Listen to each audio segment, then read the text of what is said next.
Boa noite, sejam muito bem-vindos e bem-vindas.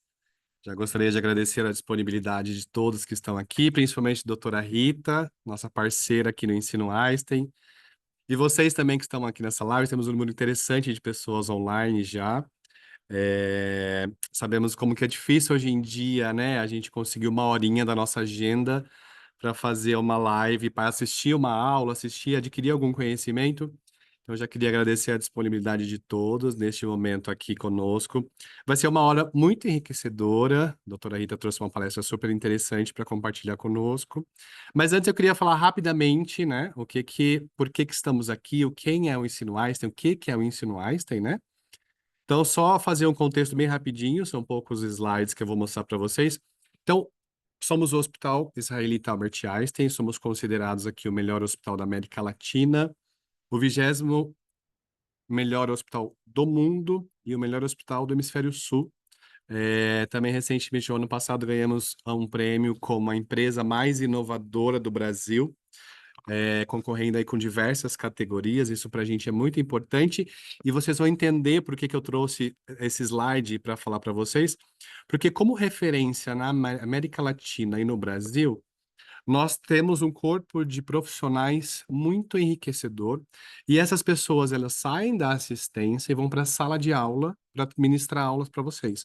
Então a gente consegue unir a teoria com a prática, com as pessoas que são referência nas suas áreas de atuação, né?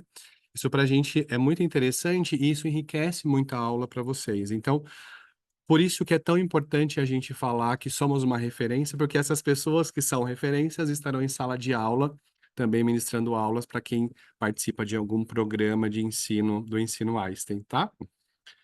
É, Rapidamente um pouquinho da história, né, da linha do tempo do Ensino Einstein. Então, temos mais de 35 anos com educação.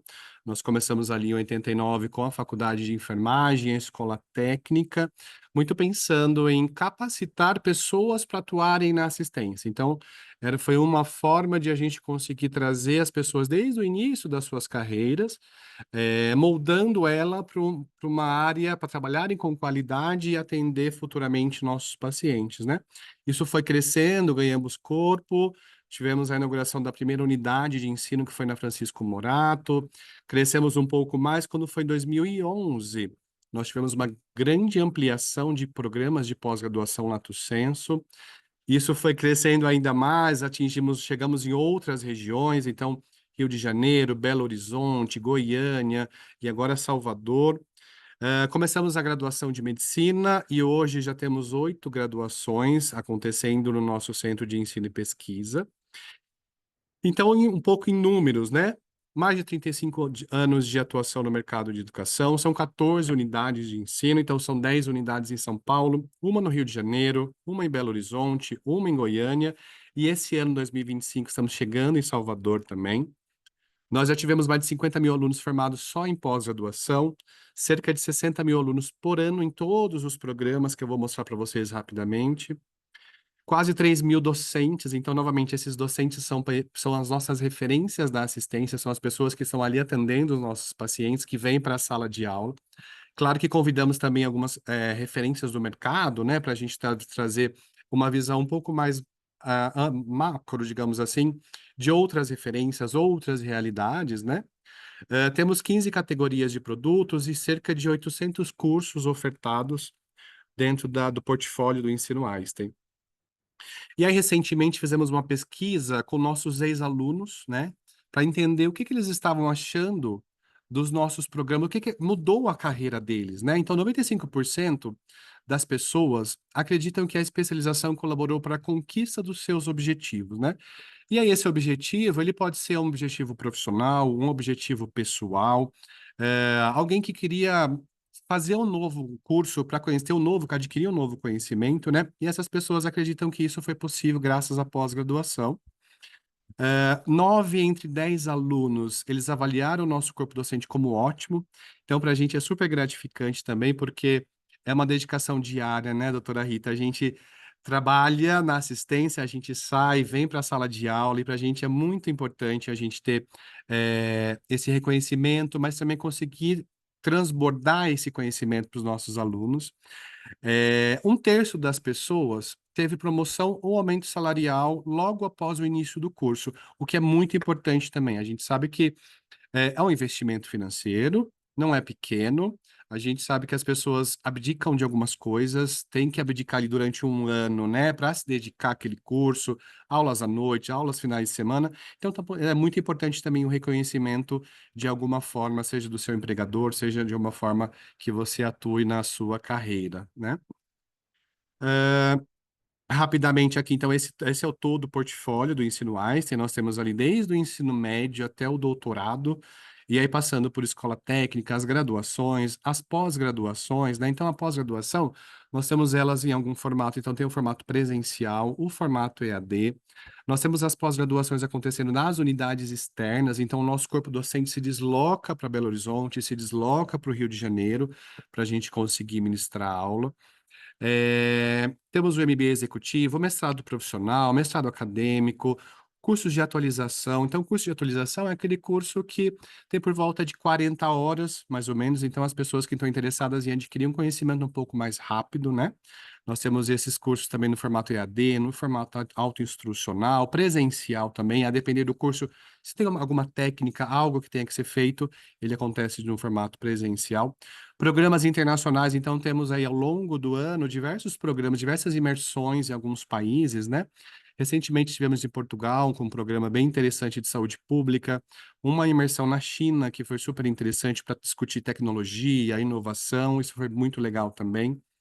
Simulação realística, cursos de férias. Então, curso de férias sempre em janeiro e julho. Esses cursos aí no máximo de 8 horas de duração, também para fazer uma imersão de algum conteúdo, né? Acontecendo ali de uma forma mais rápida, para quem não tem tanta disponibilidade de horário, tá?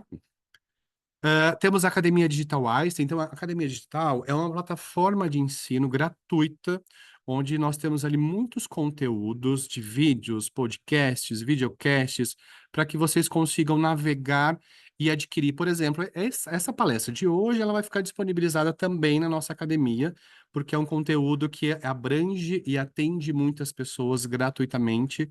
É bem interessante também para quem tem ali a nossa realidade mudou muito, né? Então a gente está ali dentro do carro, indo trabalhar, vai ouvindo um podcast, e isso é possível dentro da academia digital, tá? Onde estamos, né? Então eu falei rapidamente, então aqui é o Centro de Ensino e Pesquisa, a nossa principal sede, fica em frente à nossa unidade no Morumbi, onde as graduações acontecem, as pós-graduações, então é o nosso ensino e pesquisa. Outras unidades em São Paulo, Paulista, né? Então o nosso MBA acontece na Paulista 2, o ensino médio acontece na Paulista 1. Vila Mariana, Paraisópolis, e as unidades externas fora de São Paulo. Então, Belo Horizonte, Goiânia, Rio de Janeiro e agora também Salvador, tá? É, vou parar aqui de compartilhar. E aí, só alguns recadinhos, eu já passo a palavra para a doutora Rita. Então, nós temos aqui essa 1 hora de conversa, né, de apresentação com vocês. Vou pedir para vocês escreverem tudo que vocês quiserem no chat, para vocês tirarem dúvidas, sugestões. Se você, ao longo da apresentação da doutora Rita, qualquer dúvida que vocês tenham, por favor, escrevam no chat, que tem um time aqui esperando para responder para vocês, tá? De toda forma, nos próximos dias, vocês vão receber por e-mail a gravação desta aula e também os nossos contatos. Então, quando vocês quiserem, se tiverem qualquer dúvida, se surgir qualquer dúvida, vocês recebem por e-mail também essa gravação, os nossos contatos e a declaração de participação. Então, todo mundo que tem aqui, nós temos mais de 100 pessoas aqui online agora, todas essas pessoas vão receber a declaração de participação, tá bom? Doutora Rita, a palavra está com você agora. Muito obrigado pela disponibilidade novamente. É um prazer sempre estar aqui com você. A sua parceria com o ensino é muito espetacular para nós, viu? Obrigada, André. Consegue me ouvir? Tá ótimo, o som tá ótimo. Vou compartilhar.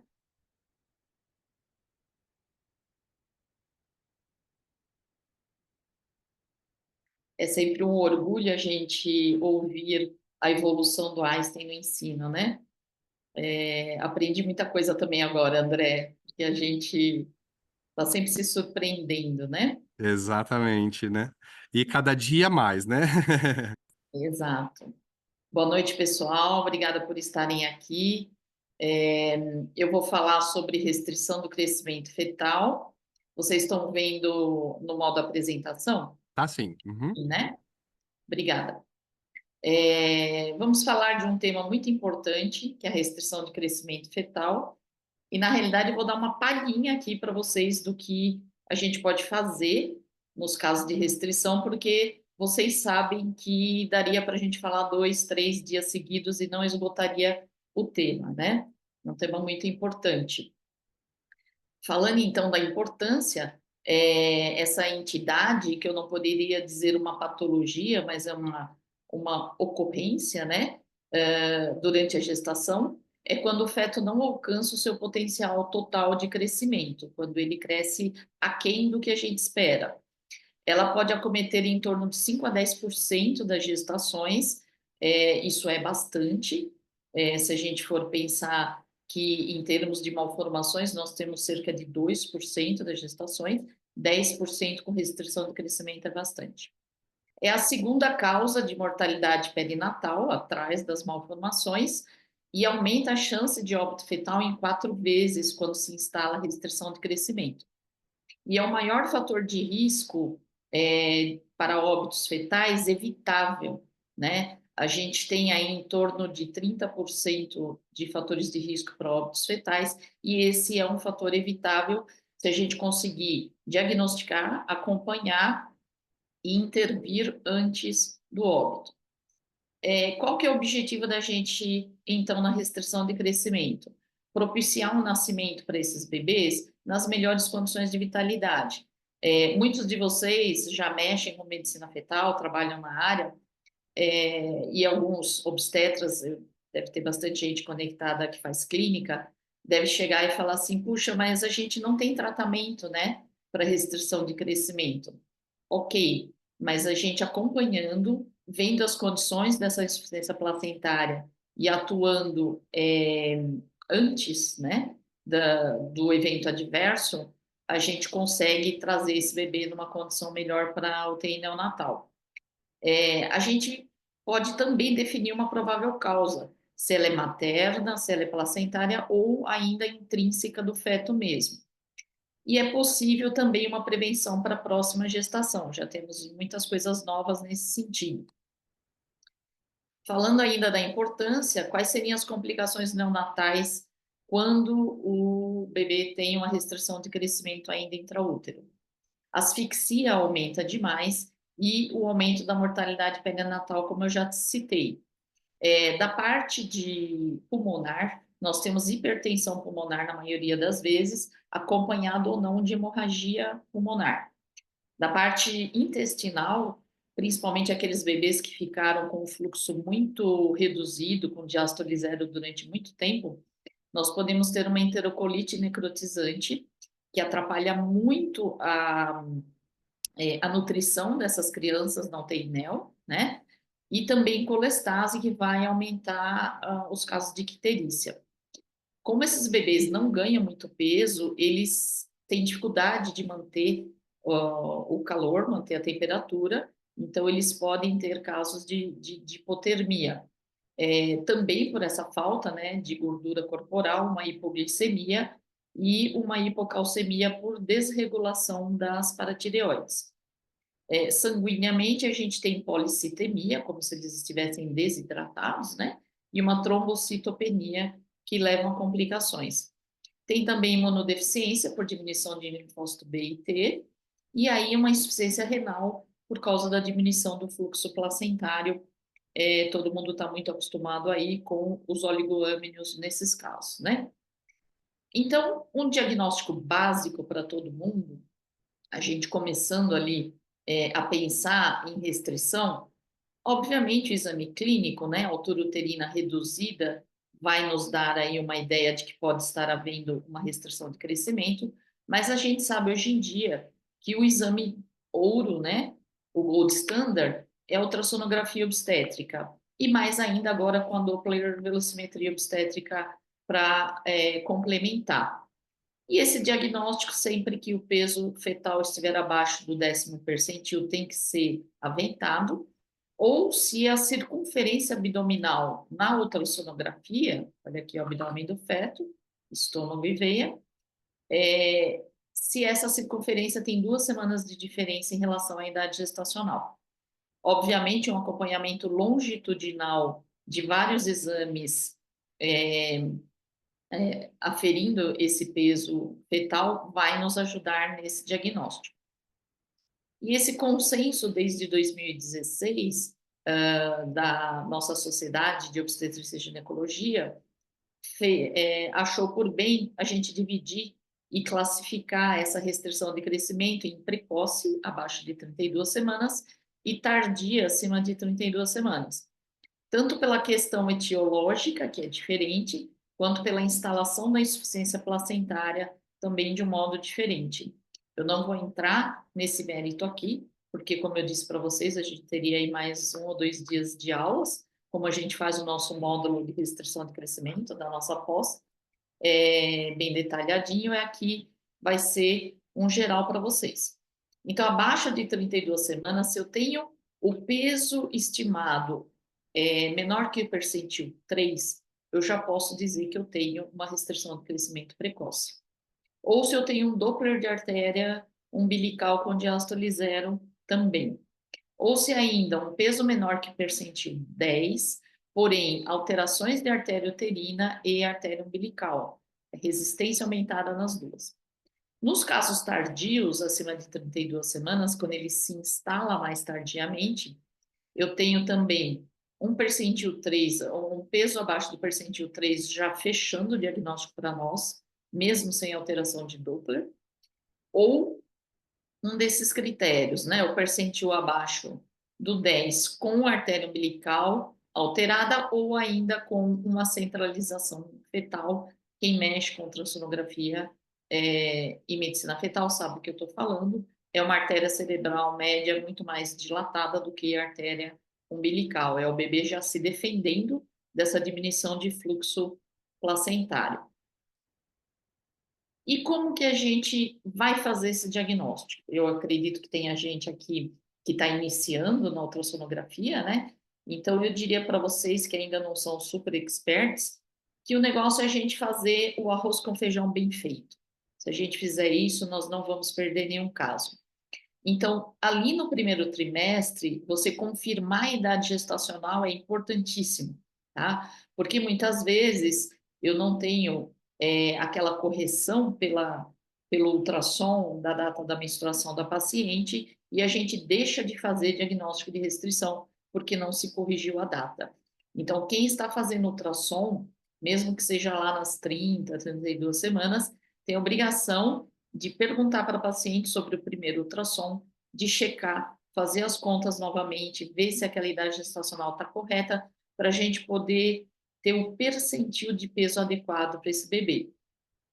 Outra coisa bem importante, que eu também acho que é um arroz com feijão, é a gente fazer a biometria fetal adequadamente, né, pessoal? Caprichar no corte ali do polo cefálico, do abdômen, não exagerar nas medidas, né, nem para dentro, nem para fora, e sempre preconizar fazer o DBP, o DOF, a circunferência cefálica, o abdômen e o fêmur.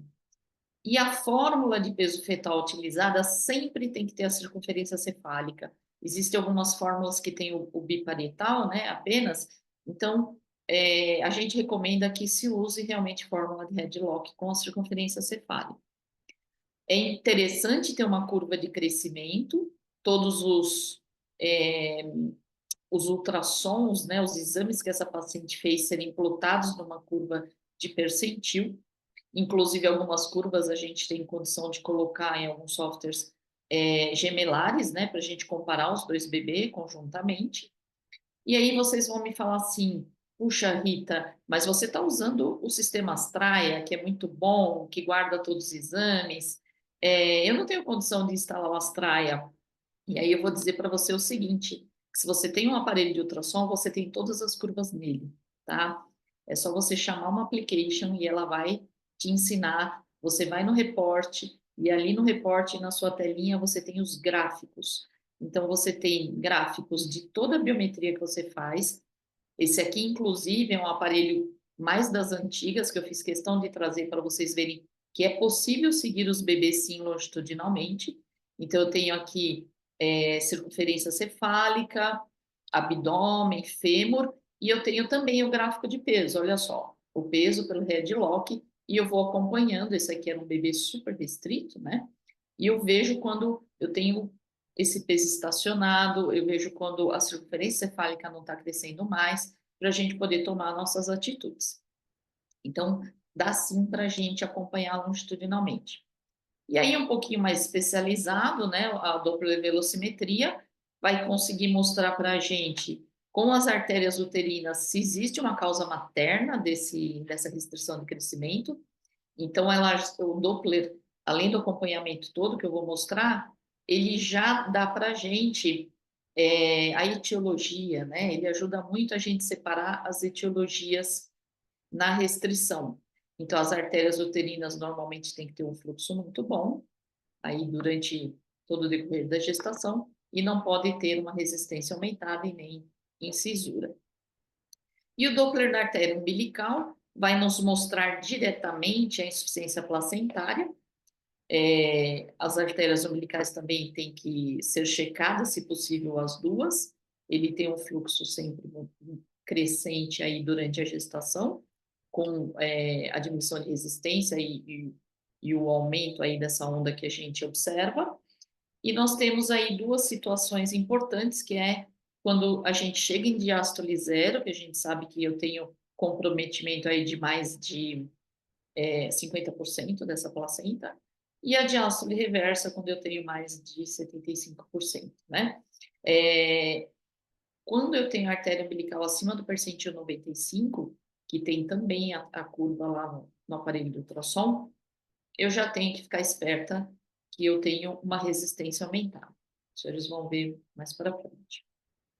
E a dopplervelocimetria fetal, principalmente aqui a centralização, pegando a artéria cerebral média, ela deve ser muito mais resistente do que a artéria umbilical. Para quem já conhece, sabe que quando eu tenho uma dilatação da cerebral média, eu tenho uma centralização. E ela vai estar, então, abaixo do percentil 5, e nós vamos poder dizer, então, que existe aí um comprometimento, esse bebê já está redistribuindo o fluxo dele por um problema aí de recebimento da placenta. Ainda no Doppler fetal, a gente tem a avaliação do ducto venoso, que mostra para a gente uma insuficiência cardíaca. Então, realmente, quando ele começa a ficar resistente, é porque esse coração não está aguentando toda a resistência pós-carga que a gente tem lá na placenta, né? E aqui eu quero mostrar para vocês o que acontece, então, com a circulação fetal. Se vocês começarem pela placenta, e eu tenho uma diminuição da circulação placentária, eu vou ter uma diminuição de oxigenação e quantidade de fluxo que vem pela veia umbilical. Então, o feto vai dar preferência para o ducto venoso, porque ele precisa jogar esse pouco que ele tem de fluxo para a circulação dele, e ele vai diminuir a circulação hepática. Diminuindo o fluxo para o fígado, ele vai diminuir a circunferência abdominal. Esse fígado não vai crescer adequadamente. Isso é uma das teorias de por que a gente tem aquela plaquetopenia que eu mostrei para vocês lá, a trombocitopenia, né? Porque esse fígado não está crescendo adequadamente, não tem as funções normais. Com o avanço da resistência, deixa eu só tirar as câmeras aqui. Com o avanço da resistência placentária, eu vou ter aqui nas artérias umbilicais um terreno pós-carga muito resistente, então eu vou aumentar essa resistência da umbilical também, né? E isso vai se refletir ali no ventrículo direito, porque vocês lembram que o sangue chega no átrio direito, passa para o ventrículo direito, vai para a artéria pulmonar e a maior parte atravessa o ducto arterioso e desce na aorta, né? Ele passa para a aorta e desce. Então, se eu tenho um aumento de resistência aqui, é uma pós-carga, eu vou ter um aumento de resistência no ventrículo direito. Por consequência dessa diminuição de oxigenação, eu tenho também uma contração das artérias cerebrais, uma diminuição da resistência cerebral, um aumento uma dilatação das artérias cerebrais por falta de oxigenação, e eu vou ver isso na nossa artéria cerebral média dilatada. Isso faz com que diminua um pouquinho a pós-carga do ventrículo esquerdo, né? Por conta aí desse aumento da necessidade de fluxo cerebral. Então, eu tenho aí uma redistribuição central de fluxo, né? Um aumento aí do débito do ventrículo esquerdo para proteger o cérebro, tá? E quando eu chego em diástole zero, que é a pior, uma das piores, né, situações aqui da artéria umbilical, eu tenho uma máxima redistribuição e eu posso ter até uma inversão de fluxo no istmo aórtico aqui, de tanta resistência que a gente tem. E isso compromete muito a questão de coronárias e essa situação cardíaca. Então, a gente passando essa fisiopatologia para o que a gente enxerga no ultrassom, a gente vê que a insuficiência placentária altera aí o fluxo umbilical e eu vou ver isso no Doppler da artéria umbilical.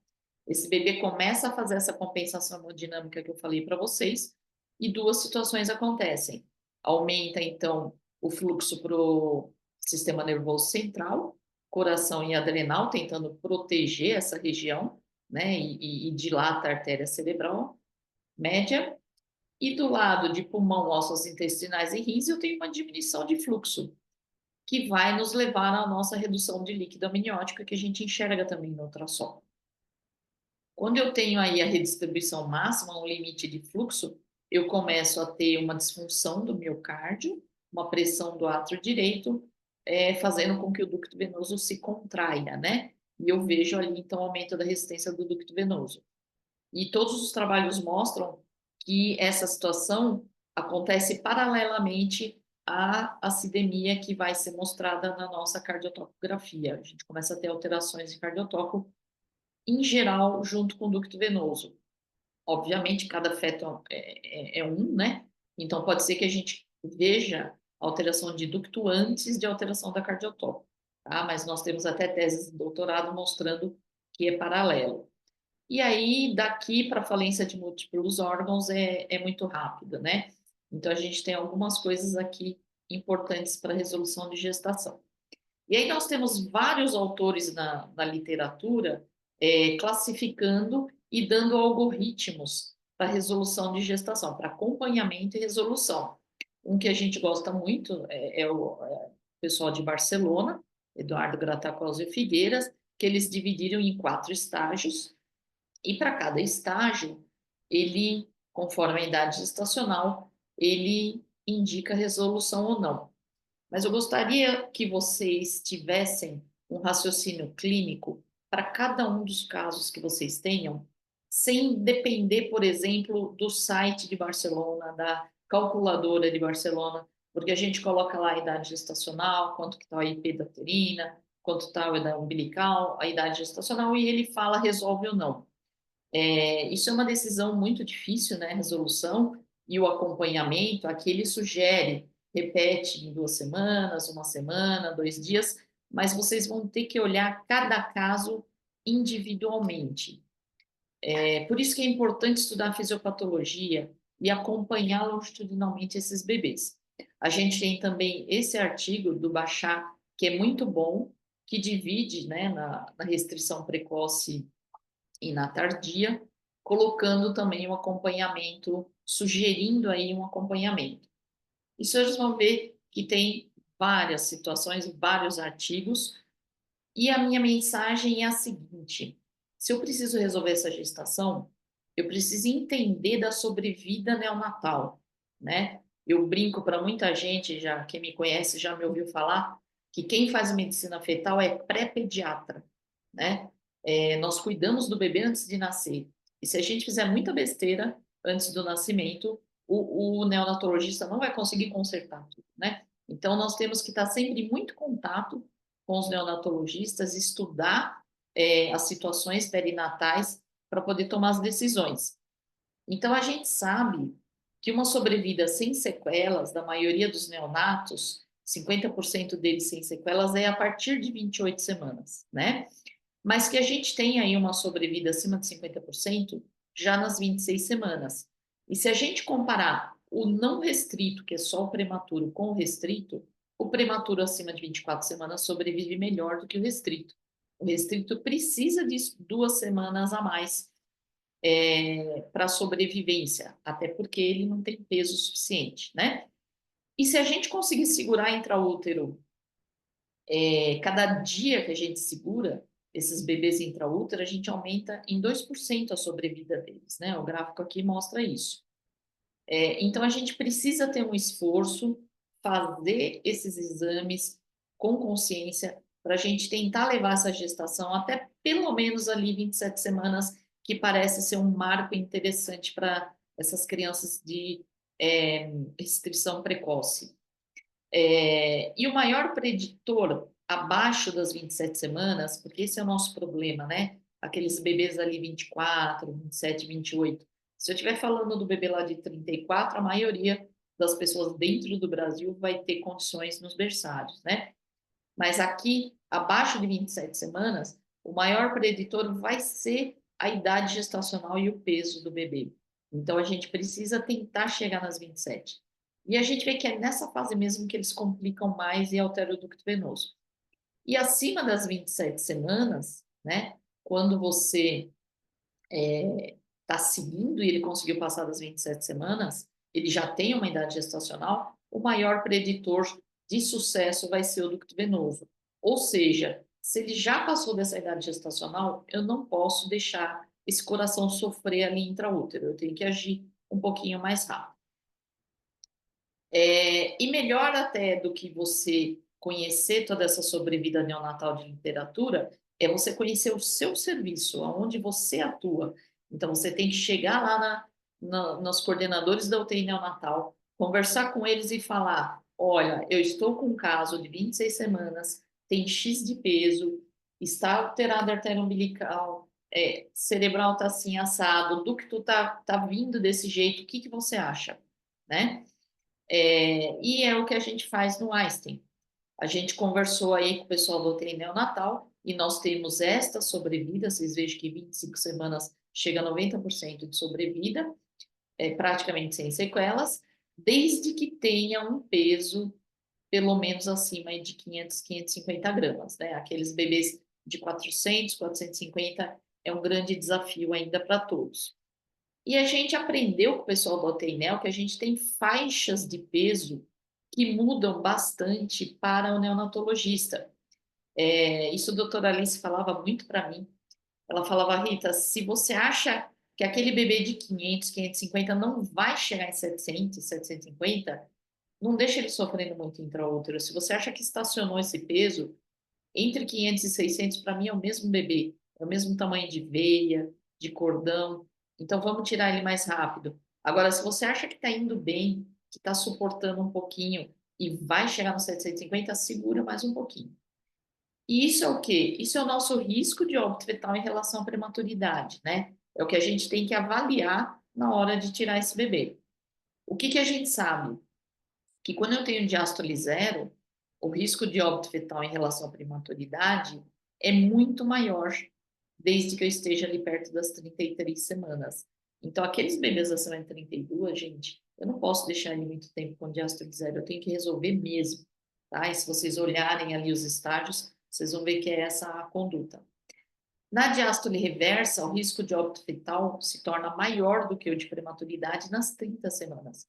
E com o ducto venoso alterado, nas 28, eu já estou com esse bebê no limite para dar um óbito, tá? Então, essas coisinhas a gente tem que ter em mente.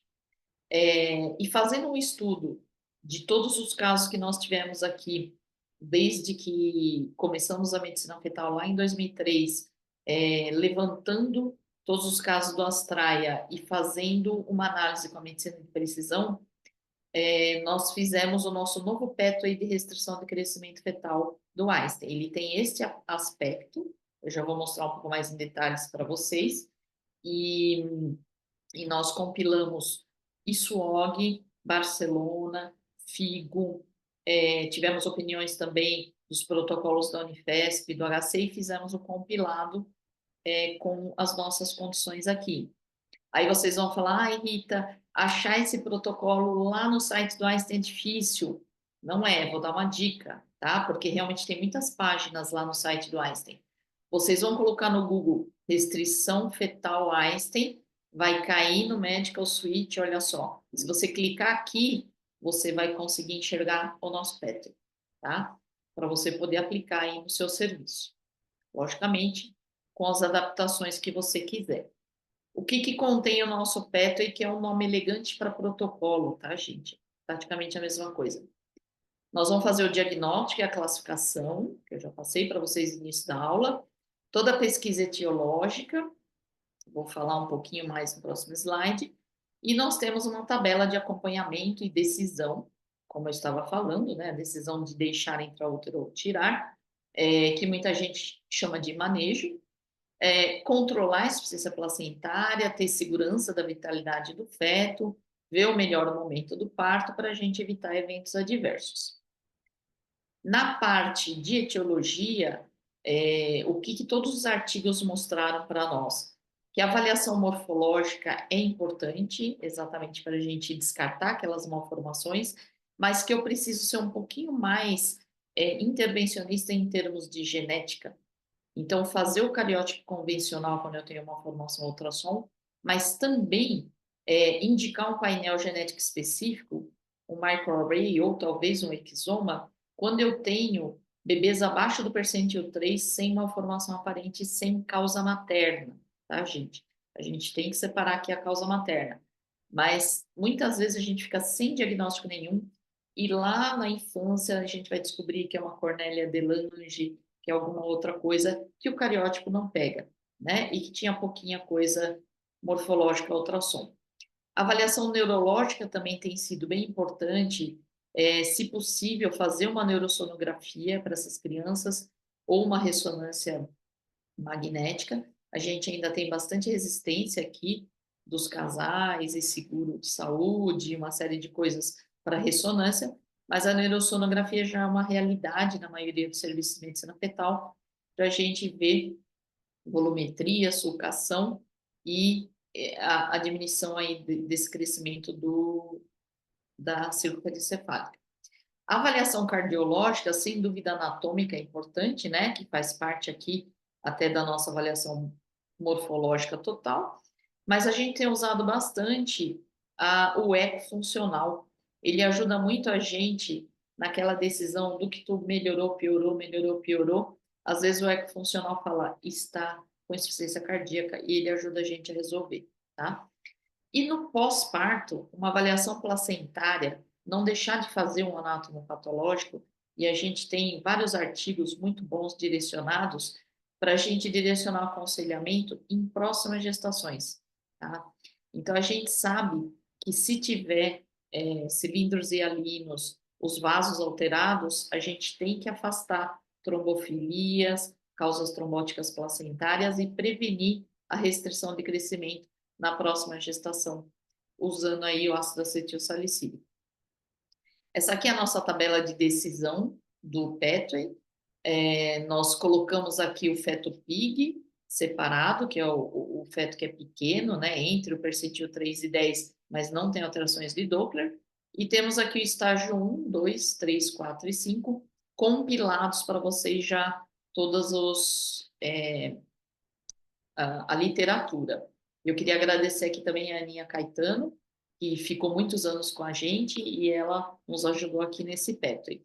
Eu não vou ler todos para vocês, mas eu quero que vocês tenham acesso aí no Einstein. A gente tem todo o controle de vitalidade descrito, inclusive quando você tem que considerar a corticoterapia e quando você precisa também internar essa paciente ou não, tá? Aqui, por exemplo, olha só, artéria umbilical com diástole zero, a gente indica, se possível, internação e vitalidade diária, né? E o parto ali antes das 32 semanas, se possível. E no finalzinho, estágio 5, né? Quando a gente já tem aí a diástole reversa, mas esse bebê é muito pequeno, a viabilidade aqui nós colocamos a partir de 24 semanas por causa do nosso serviço. Mas vocês podem adaptar esse protocolo do jeito que vocês quiserem para o serviço de vocês. No acompanhamento, alguns highlights, né?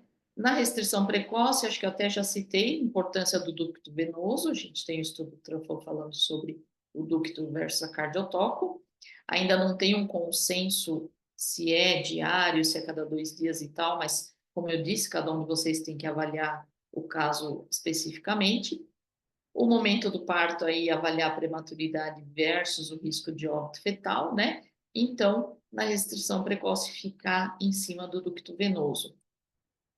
E na restrição tardia, o que eu peço para vocês é prestar muita atenção nesses bebês, porque existem óbitos fetais inesperados, né? A gente tem que intensificar a vigilância. Não é porque o bebê é maior que a gente não vai ficar em cima. Porque o pequenininho, né, de 26, 27 semanas, a gente tem medo e olha todo dia. E esse bebê aqui, onde a restrição se instalou mais para frente, a gente acaba, às vezes, relaxando um pouquinho, né? Se tiver alguma alteração de Doppler, a resolução é com 37, não tem mais ganho nenhum ficar dentro do útero. E se ele tiver centralizado, tomar muito cuidado, confirma em 24 horas, monitora, porque a gente já teve alguns casos realmente de óbito fetal inesperado. Parece interessante que, assim, o bebê pequenininho, ele aguenta bem, né, diástole zero, reversa, porque parece que ele precisa de pouco alimento, pouco fluxo. O bebê maior está precisando de mais comida, então nós temos que tirar ele mais rápido.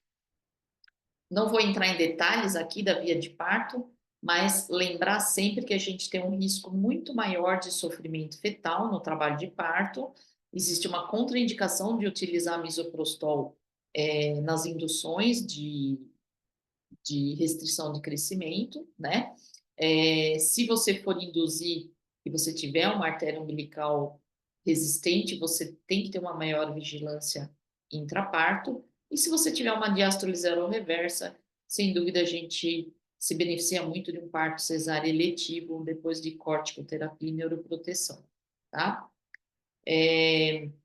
Eu queria deixar aqui uma mensagem que a gente tem hoje em dia, nós temos 2 artigos muito bons, eu esqueci de colocar aqui o QR Code, sobre esse novo conceito, Small Vulnerable Newborns, os pequenos vulneráveis.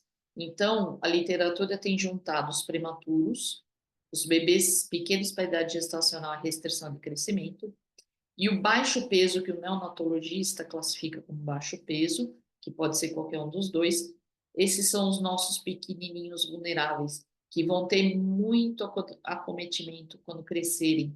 Então, nós temos que tomar muito cuidado e vigiar. E a mensagem aqui é a seguinte: antigamente a gente achava que o PIG resistia mais, o restrito resistia mais. Não é verdade, né, gente? Vocês viram as alterações todas neonatais que eles têm? Então, a gente tem que ficar em cima tanto do diagnóstico quanto do acompanhamento para a gente tirar o bebê na hora certa, né? Não deixar passar do que seria o ideal para ele.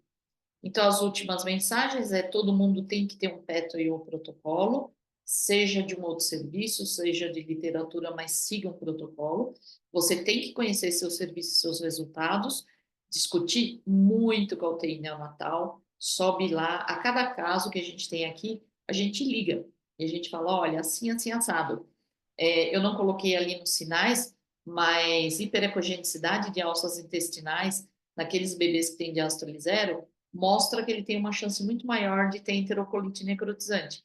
Então, os coordenadores da UTI sempre falam para a gente: eu prefiro beber um pouquinho mais prematuro do que muito anoxiado, que eu não consigo alimentar depois e que vai ter uma série de complicações na UTI, né? Sempre vai ser, então, uma decisão compartilhada da medicina fetal, da UTI neonatal e do casal, sem dúvida nenhuma. Era isso que eu tinha para falar para vocês. E eu tenho só alguns slides aqui para dar um recado sobre a nossa pós-graduação em medicina fetal. O nome dela é Rastreamento até Terapêutica, né? Do rastreamento à terapêutica, mostrando que nós vamos passar por todos os temas de medicina fetal, desde o primeiro trimestre, todos os rastreamentos, até o acompanhamento, os diagnósticos, os procedimentos invasivos e a terapêutica ainda intraútero.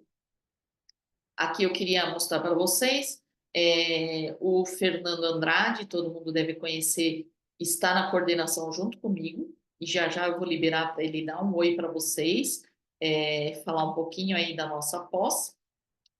E aqui eu queria mostrar a nossa equipe de medicina fetal daqui do Einstein. Muitos deles vocês conhecem, já deve ter feito vários exames para todo mundo. Eles participam das aulas da nossa pós e das aulas práticas, que a gente tem aulas práticas com ultrassom, já vou mostrar. Além deles, nós temos muitos professores convidados também. Cada expert numa área a gente chama para dar aula para vocês, tá? Para a gente passar por todos os temas. Aqui o momento da turma 1 é só uma parte da turma, nós tivemos 11 alunos na turma 1 e 18 alunos na turma 2, está terminando agora em fevereiro. Foi um convívio muito bom, tanto das aulas práticas aí quanto das teóricas, e eu vou, deixa eu ver, eu tenho 2 minutinhos? Tenho, né? Vou passar aqui para vocês um depoimento deles, um recadinho para todo mundo. Olá, meu nome é Andressa Bellini, eu sou médica radiologista em Maringá, no Paraná. Eu sempre fui apaixonada por medicina fetal. Eu decidi fazer a pós-graduação no Hospital Albert Einstein para poder me atualizar e me aprofundar nessa área, e foi uma das melhores decisões da minha carreira. Durante o curso, eu tive a oportunidade de compartilhar experiências com médicos de diversas áreas do Brasil e de várias especialidades, e de aprender diretamente com referências na medicina fetal do Brasil e do mundo. Essa vivência da pós-graduação, ela ampliou muito minha visão, me trouxe prática e impactou diretamente na qualidade de atendimento que eu ofereço aos meus pacientes. Sentir-me parte da excelência do Einstein e ter acesso a tudo que essa instituição oferece foi transformador para mim. Se você deseja se destacar na sua área, eu te indico essa pós-graduação. Aqui, Elizabeth. Olá, meu colega médico, minha colega médica. Primeiramente, eu queria dizer que é uma grande honra dizer que eu participei da segunda turma de medicina fetal do Einstein, e que, no meu caso, eu já trabalhava há 8 anos com ultrassonografia, foi um divisor de águas, porque toda a expertise da doutora Rita, do doutor Fernando, mostrando com um olhar diferente aquilo que a gente já via todo dia e nos dando segurança, respaldo científico para garantir que nós estaremos assertivos nos nossos diagnósticos e no auxílio em traçar condutas para essas pacientes. Então, realmente, foi um divisor de águas na minha carreira. É uma segurança que a gente tem, poder trocar ideia, trocar informações, conversar sobre os casos clínicos que a gente já tem no consultório. Então, primeiramente, eu quero agradecer a doutora Rita e o doutor Fernando e dizer que realmente vale muito a pena para quem quer seguir o caminho da ultrassonografia. Meu nome é Leonardo, eu sou médico radiologista em Patos de Minas, Minas Gerais, e sou egresso do curso de pós-graduação de Medicina Fetal do Hospital Albert Einstein, sob coordenação da doutora Rita e do doutor Fernando. Uma pós que modificou a minha carreira profissional, melhorou a qualidade dos meus ultrassons obstétricos, tive aula com excelentes professores, uma parte prática muito legal, então recomendo muito que você, que é ginecologista, que é radiologista, também faça essa pós para incrementar a sua carreira. Olá, meu nome é Andressa Bellini. Minha colega médica. Eu acionei tudo aqui. Meu nome é Leonardo. Troquei. Então, rapidamente, a estrutura da nossa pós são 12 módulos. Nós temos 7 que são de aulas teóricas, são flexíveis, você pode vir presencialmente ou assistir online. E 3 presenciais obrigatórios, que já está programado para maio, setembro e novembro, onde nós temos prática com pacientes SUS e também discussões de caso. E 2 módulos de tutoria online que a gente pega na mão de cada um separadamente para tirar a certificação da Fetal Medicine Foundation de Londres. Temos também uma semana de estágio de observação, ela não é obrigatória, mas todo mundo gosta de fazer, no nosso setor de medicina fetal aqui do Morumbi. E, para os grupos que querem, a gente faz uma visita guiada em toda a estrutura aí do Einstein, inclusive centro cirúrgico, maternidade, centro de parto. Em cada um dos módulos, a gente vai ter diagnóstico ultrassonográfico, Doppler, cardiotoco, doenças maternas que afetam intraútero, raciocínio da origem das malformações, investigação diagnóstica invasiva e a correlação de diagnóstico, etiologia e prognóstico. Toda a evolução neonatal, temos aulas com pediatras e cirurgiões pediátricos também falando do tratamento pós-natal. Era isso que eu queria dizer para vocês. Eu vou descompartilhar agora. Quero que o doutor Fernando dê um recado e nós estamos à disposição pelo chat para as dúvidas tanto da aula de restrição quanto da estrutura da pós, se vocês quiserem saber, ou alguma coisa a mais de ensino que o André apresentou para vocês. Obrigada aí pela atenção.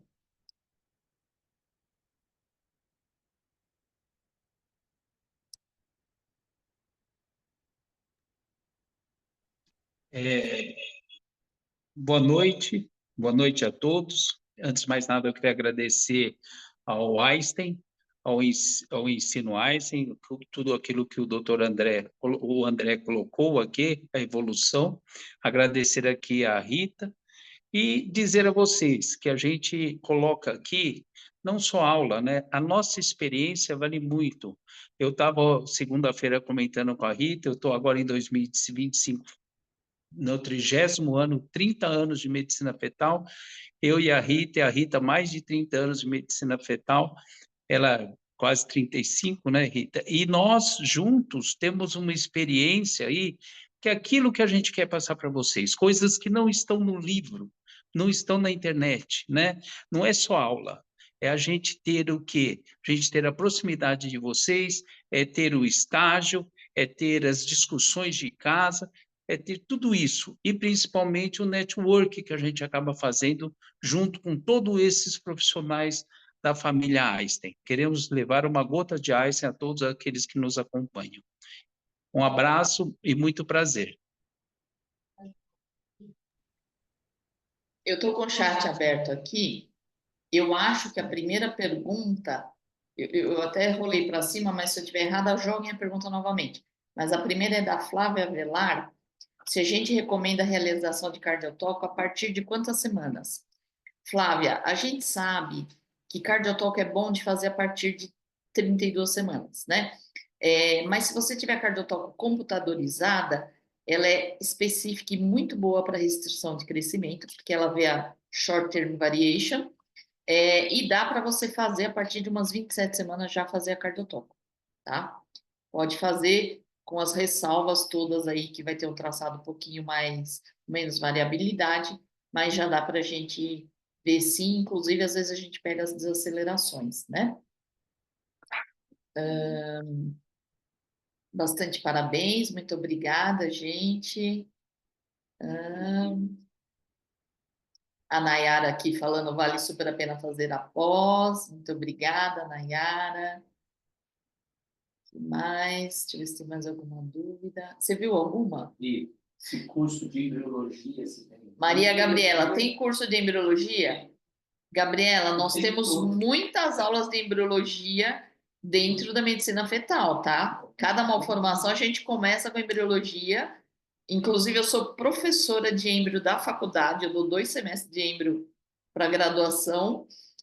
A gente tem um conteúdo bom, assim, o suficiente para vocês acompanharem as malformações, né? Pensando aí na parte clínica, tá? Não sei se você se referiu ao curso específico de embrio, mas dentro da pós a gente tem bastante, sim. Deixa eu ver o que mais. Parabéns. Vai ficar disponível, sim. Eu acho que eu cheguei aqui no finalzinho. Vamos ver se a gente tem mais alguma... A gente tem 2 minutinhos, né? Deixa eu puxar para cima, ver se tem mais alguma pergunta. Tem especialização técnica em enfermagem pediátrica? Responderam? A Cris respondeu? Tem pós-graduação. Beleza. O que mais? Vamos ver aqui. Eu vou compartilhar um vídeo aqui, porque não deu tempo de eu colocar na aula. É uma aluna muito ocupada e ela me mandou por último. Então, vou fazer questão de colocar aqui, porque nós temos 2 minutos. Vocês estão vendo? Dá para ver a Nayara? Tá dando para ver. Venho aqui hoje agradecer a vocês por essa incrível experiência que eu tive na pós-graduação de Medicina Fetal desse ano. Queria agradecer por todo o tempo, toda a dedicação que vocês tiveram conosco. Foi muito enriquecedor nossas discussões, os casos clínicos, as aulas excepcionais. Então, eu estou muito feliz, queria muito agradecer a vocês.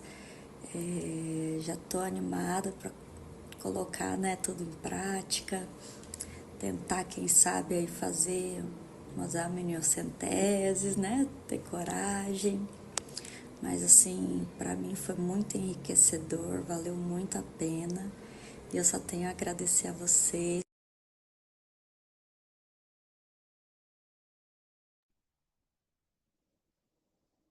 Os alunos são sempre muito queridos para a gente, né? A gente não pode deixar de prestigiar vocês também. Obrigada, viu, Nayara, pelo esforço aí de mandar o vídeo para nós. Muito bom. Vamos enviar pelo e-mail. Deixa aparecer mais alguma. Muito bom, gente. Acho que é isso. Nós cumprimos no horário. Não sei se Fernando quer falar mais alguma coisinha e encerrar. Nós estamos aqui à disposição de vocês. A gente ama ensinar, tanto eu quanto ele, quanto os professores. A gente quer compartilhar com todo mundo aí do Brasil os conhecimentos da gente. O Einstein dá ferramentas e possibilidades para nós para fazer isso, né? Então, estamos à disposição aí de vocês. Quem quiser também escrever no direct do Instagram, quem quiser ver mais vídeos sobre a pós, as aulas práticas e tudo, é só chegar lá no meu Instagram. Eu não sou muito postadora, né? Mas o pouquinho que a gente posta é sobre a pós-graduação. Eu tinha colocado, né? @doutora.ritasurdes. É isso, pessoal. Eu também queria aí agradecer a presença de todos e colocando aqui vocês à nossa disposição a qualquer dúvida. E lembrando que toda vez que vocês vierem presencialmente também durante o curso, nós temos também o lado social. A gente sai para jantar, nós estamos juntos o tempo todo. E podemos estar nesses momentos também de confraternização, discutindo outros assuntos além da medicina. Um grande abraço a todos e boa noite. Boa noite. Venham participar da comunidade Einstein. Cada aluno é a gente leva uma gotinha de Einstein para cada aluno, mas cada aluno faz parte aqui da comunidade a partir do momento que ele entra nos cursos, né? Obrigada, viu, gente?